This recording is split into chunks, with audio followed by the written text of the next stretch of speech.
Hello, lovers, and welcome to Velvet Tales of Love and Longing, where love gets real and the stories hit deep. If you're a hopeless romantic searching for passion, heartbreak, and that undeniable chemistry that makes you believe in second chances, you found your spot. But before we dive in, make sure you like, share, and subscribe. It keeps the love alive and lets these stories reach more hearts. So, grab a drink, get comfortable, and let's dive into the twists and turns of love because every heartbeat tells a story. And tonight, it's one you won't forget. Let it go and close your eyes. Relax and just let me hold you. Candles, let me light that fire. Lay with you under the covers. Yeah, I know tomorrow's coming fast. They can't take this moment, never. Every touch I'm gonna make it last. I wanna make this night live forever. Chapter 3. Ready, set, fire. Cameron and Keisha hadn't spoken since her drunken, emotional rant about her fears of getting it wrong again. Cameron was hurt, and honestly, Keisha didn't remember half of what she said. Just that she'd called him drunk and rambling. I guess he's mad. Let him stay mad, Keisha snapped as she wrestled Jada's hair into a ponytail the next morning before school. What is he mad about, though? Gina asked, confused. I really don't know, but I don't have the energy to chase a man this go round. If he thinks I will, he got another thing coming. She yanked Jada's hair a little too tight. Ouch! Jada flinched, trying to escape her mother's grip. Be still, Keisha hissed. I don't have time for this kind of energy. I've got too much on my damn plate. Andre keeps asking to take Jada and John John for the summer. My job is changing shit every 15 minutes, and my dad is still feeding information to Andre. Girl, that's a lot. Now is not the time for Cameron to be getting in his low feelings. He normally doesn't act like this, but I guess they always show their true colors eventually. I just gotta move on. Like, are y'all breaking up? Or just taking space? I really don't know. But if this is how he acts after asking me to marry him, I may have to rethink my decision. Maybe the thought of marriage is a lot for him too. Maybe he just needed time to process. I can't do this again. I'm just going to call the wedding off. You're serious? Yeah, I'm going to tell him now. I'll call you back after. Okay, let me know how it goes, Gina replied as Keisha hung up. Just as she picked up her phone to call Cameron, a text came through. Good morning. Can we talk on my break? No inspirational quote. No, hope your day is amazing. Just straight to the point. Keisha stared at the message, then left it on read. She felt a little guilty, but he'd missed a whole week of good morning texts, and when she texted him first one morning, all he said was, I need some time to think. That was the last thing she'd heard from him. She went about her day, work, errands, the kids. By the end of the day, the text was still on red. The truth, she planned to break off the engagement, but she was stalling. She didn't want to make a fear based decision. Still, Cameron's disappearing act made her question his character for the first time. This was exactly the kind of thing that ruined things with Andre. And Keisha refused to be in any relationship where she had to fight for her spot. A whole week passed. Then, out of nowhere, Cameron texted again. Keisha, we need to talk. She read it, then went on with her day. School drop offs, work, groceries. dinner, but something didn't sit right. There was a pressure on her chest, like the issue had grown heavy enough to demand her attention. So she called him. "Hey," he said, transferring the call from his earbuds to his phone speaker. "You wanted to talk?" she asked. "Yes," he replied coldly. "That was a week ago." "You can always wait another week," she said, even colder. "That's harsh." "You disappearing. That's harsh." "I knew you'd feel a way about it." "Who wouldn't? You asked me to be your wife, then just disappear. And what is it we need to talk about? You left me." "I didn't leave you. I just It doesn't needed matter. time to." "That's not how you handle things with your partner. You lost my respect." "Whoa. I told you I needed time." "Then take more time. Hell, take forever. I don't need this right now." "I'll give you some more time to cool off. Hopefully we can get to a resolution instead of throwing blows and making things worse." "I don't need more time," she shot back. "I need you to grow up. You don't propose, then disappear. You're too old for games, Cameron. I don't have anything else to say." "Hey, calm down." "I am calm." "As calm as a pit bull ready to attack an intruder," he muttered. "I need you to breathe." Cameron started breathing slowly, deep inhales and exhales. Keisha followed after a beat, trying to keep herself from snapping again. After a few breaths, silence settled in. Then Cameron spoke. "I need you to take off the armor, soldier. No one left. We're both still here. I'm still in this. I just needed to think." She continued breathing, slower now, quieter. "I know you're upset," he continued, "but I'm not going anywhere. I'm sorry if it felt like I disappeared, but if you'd called or texted, I would have answered." "What you don't get is," Keisha said softly, "is after all I've been through, things like this feel like a threat. It's a signal to put the armor on, but I don't want to live like that." "Steel or leather?" he asked gently.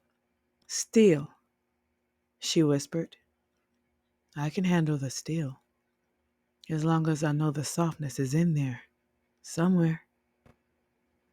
"You're going to regret trying." "I've regretted less meaningful things," he said, knowing it would make her smile. And it did. "I think this is worth the risk," he said. "You have the power to hurt me, but I trust you won't use it.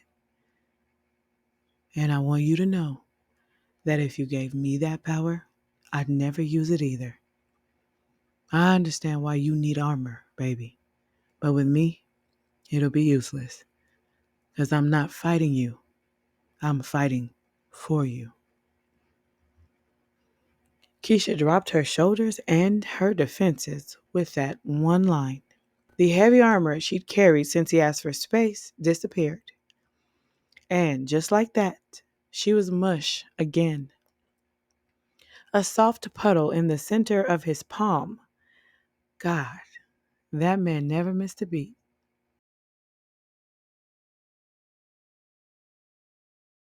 Chapter 4: The Weight of Wanting Her. Cameron sat in his parked car long after the call ended. The quiet hum of the engine was the only sound in the space, but inside his chest, everything felt loud. His heartbeat, his thoughts, his fears. She was mad, and she had every right to be. He stared at his phone, her contact still on the screen, and whispered, "Damn, Geisha." When she hung up, he didn't feel relief. He didn't feel victorious. He felt like a man trying to catch water with open hands, desperate, overwhelmed, and coming up empty. He hadn't meant to hurt her. He just needed air, time to breathe, time to make sure he wasn't making the biggest mistake of his life or hers. He wasn't scared of commitment. He was scared of ruining it. Every time he closed his eyes, he could see flashes of what he never wanted to become. His father pacing the house after his mother left again, spewing the same old line about how women only needed you when they were drowning. That image haunted him more than he admitted. He didn't want Keisha to feel like she had to pull him to shore. He wanted to meet her there, swim beside her, not to be another dead weight she had to drag through life. But he didn't know how to say that. Not in a way that would make sense, especially not after going ghost for a week. He tapped his finger on the steering wheel and exhaled. She had called him out, rightfully so. Disappearing wasn't the answer. It never was. But he panicked. That drunken call of hers had cracked something deep in him. She said she was scared. Scared of him becoming another Andre. Scared of being broken again. He didn't blame her. But the idea that she even saw that possibility in him, that gutted him. Because he had never loved anyone the way he loved Keisha. It wasn't just chemistry or vibes or convenience. It was the way she mothered her children with a fierce love.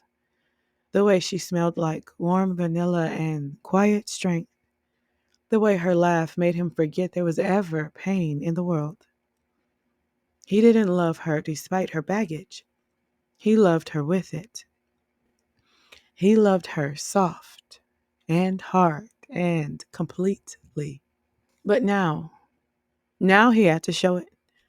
Not with gifts or texts or deep conversations, with consistency, with presence, with staying when things got loud instead of disappearing to think.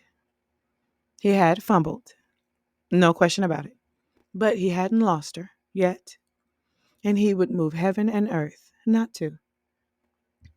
He picked up his phone again and opened the thread. He didn't want a text. He wanted to show up. Cameron shifted gears, pulled out of the parking lot, and headed toward the flower shop she loved near downtown. He remembered the name because she mentioned it once. Petals and Poetry. He was going to pick up the biggest damn bouquet they had. Not to fix things, but to say this. I'm here, I'm learning, and I don't plan on leaving again. Chapter 5, Petals and Proof. Keisha had just finished wiping down the kitchen counter when the doorbell rang. She wasn't expecting anyone. Her first thought was Gina probably forgot her charger again. But when she opened the door, no one was there. Just a large cream box tied with an emerald green ribbon sitting neatly on her doormat. She glanced up and down the street, curious, then slowly bent to pick it up. There was no name on the box, but there didn't have to be. She knew. She closed the door and carried it to the kitchen, heart thudding a little harder than she wanted it to. Inside was a bouquet unlike any she'd ever received. Not just the usual red roses or grocery store carnations. No, this was intentional. Deep purple ranunculus, soft blush peonies, creamy garden roses, eucalyptus, and a single bold sunflower nestled right in the middle. Keisha blinked twice. The card attached wasn't store-bought. It was handwritten. His handwriting, neat, blocky, letters with a little curve to the end of his Y's and G's. She already knew what it smelled like before she even lifted it. Him. That warm cologne with hints of wood and something earthy. The card read, Steel or leather. Doesn't matter. My love is soft enough to get through either. I'm not going anywhere. See. Her throat tightened. She sat down at the counter and stared at the flowers. No words, just feeling. So many feelings she hadn't sorted out yet: love, anger, fear, hope, exhaustion, longing, all stacked on top of each other like unread messages in her inbox. She'd been ready to let him go just a few days ago, had practiced it in her head like a script. It's not you, it's timing. I love you, but I need peace. Something soft enough to shatter him, but final enough to keep him from chasing her. But then, this. Not just the gesture, but the knowing in it. He remembered her favorite flower, remembered that she loved arrangements that felt like poetry, remembered her, the woman beneath the armor, not the single mother, not the ex wife, not the girl trying to hold everything together. Her. And maybe she wasn't ready to fall completely back into his arms. Not yet, but she wasn't going to slam the door either. She reached for her phone. Thank you for the flowers. I felt every word. His reply came almost instantly. Cameron. And I meant every one. I'm still here. She stared at the message for a long time, then typed, maybe we should talk in person. Cameron. Named the time and the place. She paused, then sent, petals and poetry. Saturday, noon. If they were going to figure this out, they might as well start where the words first bloomed. Chapter 6, Petals and Poetry.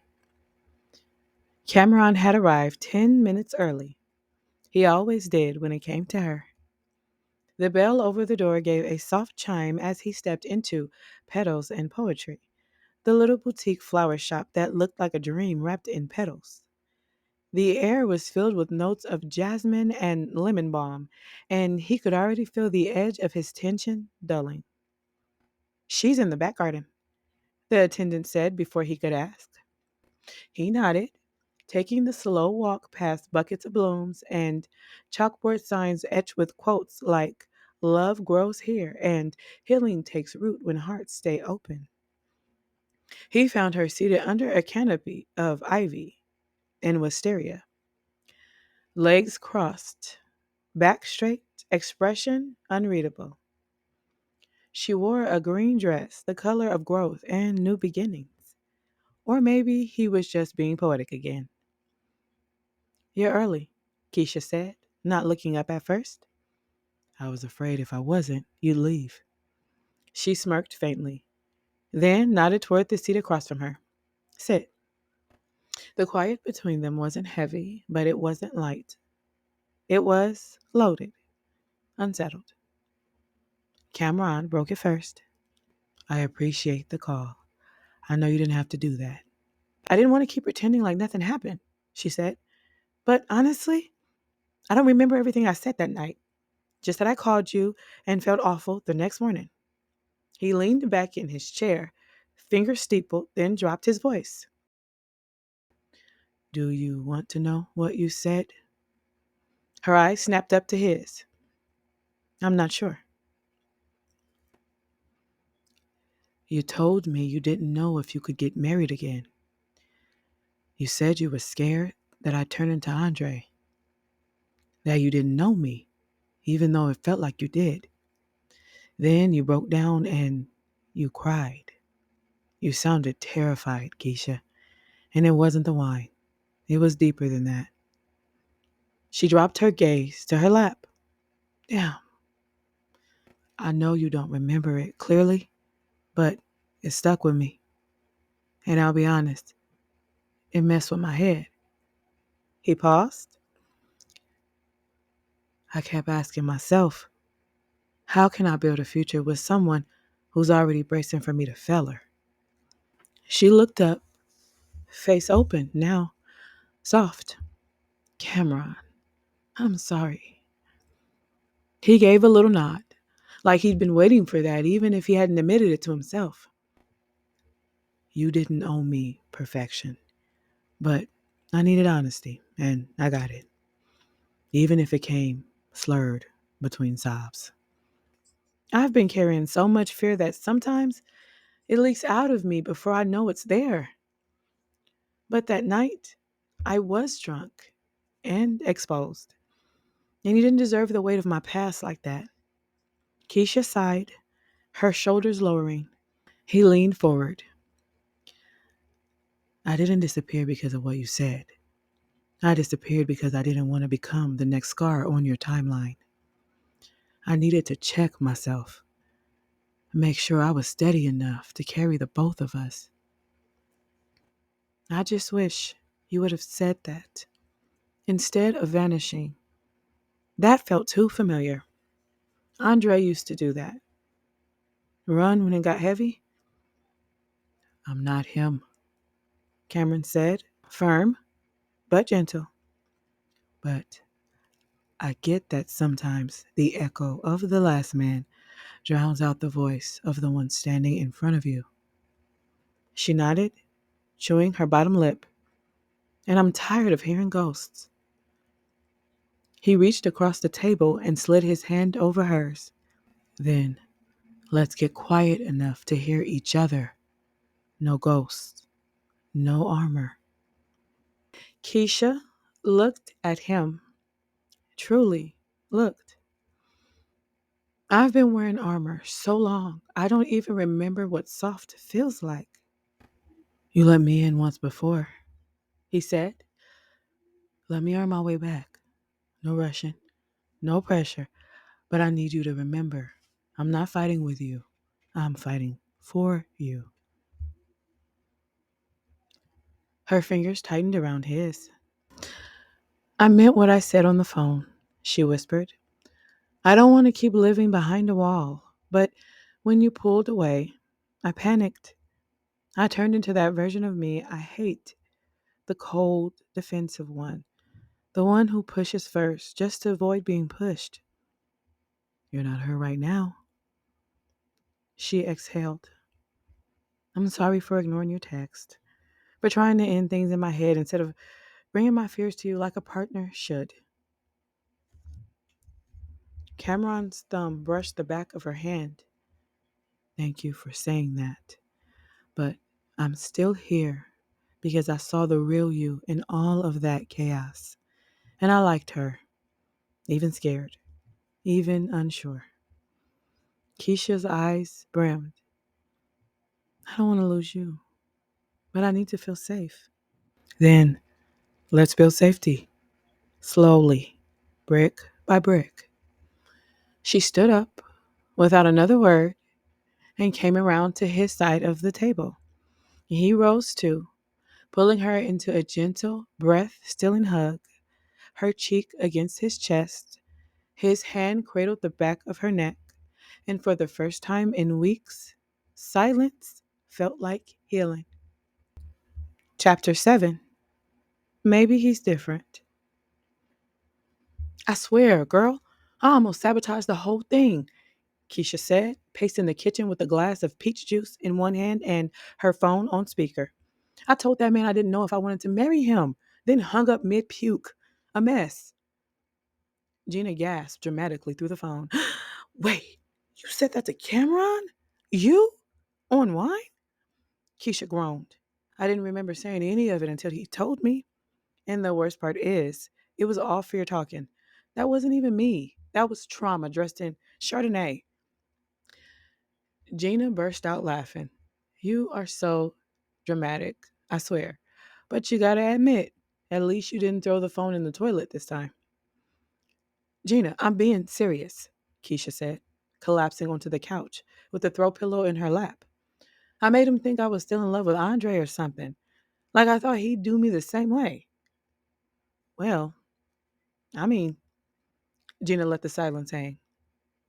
What? Gina exhaled. I'm just saying, you've been bracing for the worst since you met him. You love him, but you don't trust the good. That man has shown up for you. And yeah, he pulled back a bit, but he circled back to talk it through. That's more than Andre ever did. Keisha nodded, then realized Gina couldn't see her. True. He actually sat me down at that little flower shop by my job. Petals and Poetry? You know, the one with the vines and all the cute ass quotes? Oh, yes.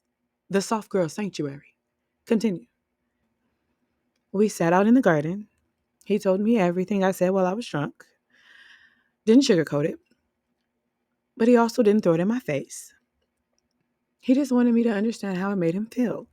And girl, he said he's not fighting me, he's fighting for me. Gina let out a soft, surprised, damn. And when I told him about my armor, he didn't flinch. He said he could handle the steel as long as the softness was in there somewhere. Whew. Okay. So he's one of the poetic ones. Gina teased. You always did love a good metaphor. Keisha smiled. I melted. That man held my whole heart in the palm of his hands and just spoke to it. That's different, Gina said quietly. I know. Like, really different. Andre couldn't communicate to save his life. You could tell him how you felt, and he'd look at you like you were speaking Morse code. Exactly. And Cameron listened, not just with his ears, with intention. And he didn't get defensive or dismiss me. He stayed. You sound scared. It might actually be real, Gina said. I am. But maybe, Gina added gently, he really is different. Keisha let the silence sit for a moment. It didn't feel heavy this time. It felt real.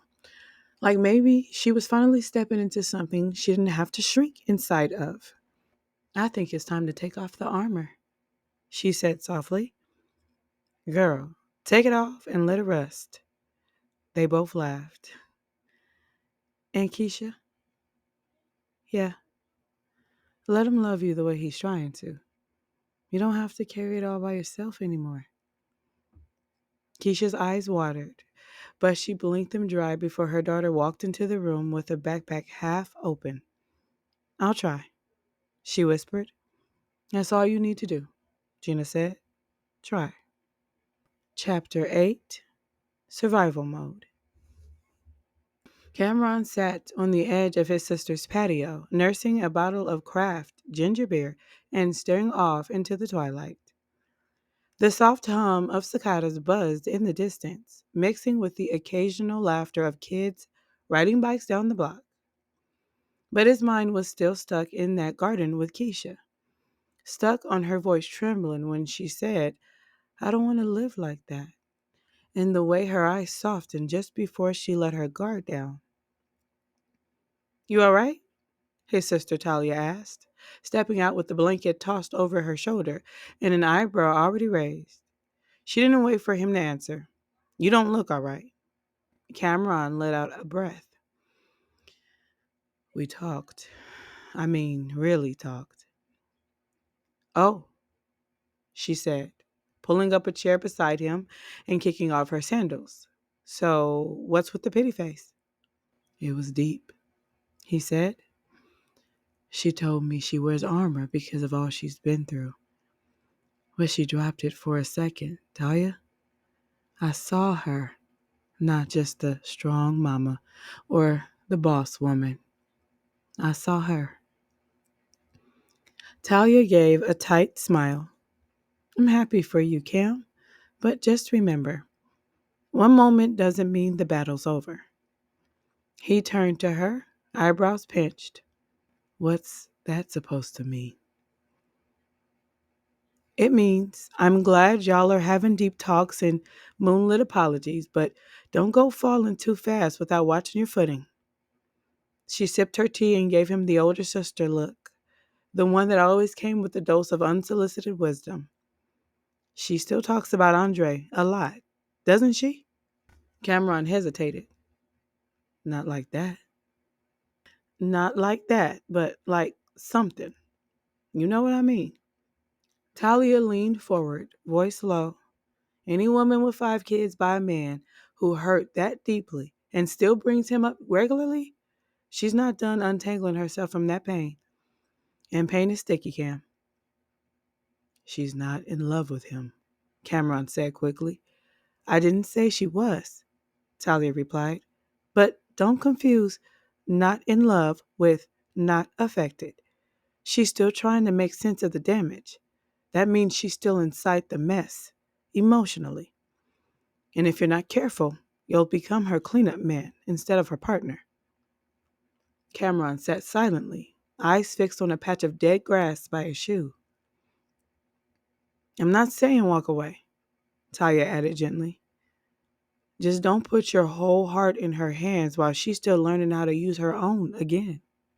He nodded slowly. She said something to me about armor, like she wears still, and I told her I could handle it, that I wasn't fighting her. I was fighting for her. Talia chuckled sadly. And that's beautiful. Until she gets triggered. Until she's in fight or flight. Then what? Cameron looked up. She's in survival mode, little brother, Talia said, her voice soft but firm. And in survival mode, you don't think. You react. If she feels even a hint of danger or uncertainty, she's gone. Not physically, but emotionally. She'll shut down, push you out, and protect herself. And you? You'll be the one bleeding while she's walking away with her armor back on. He swallowed hard. And another thing, Talia added.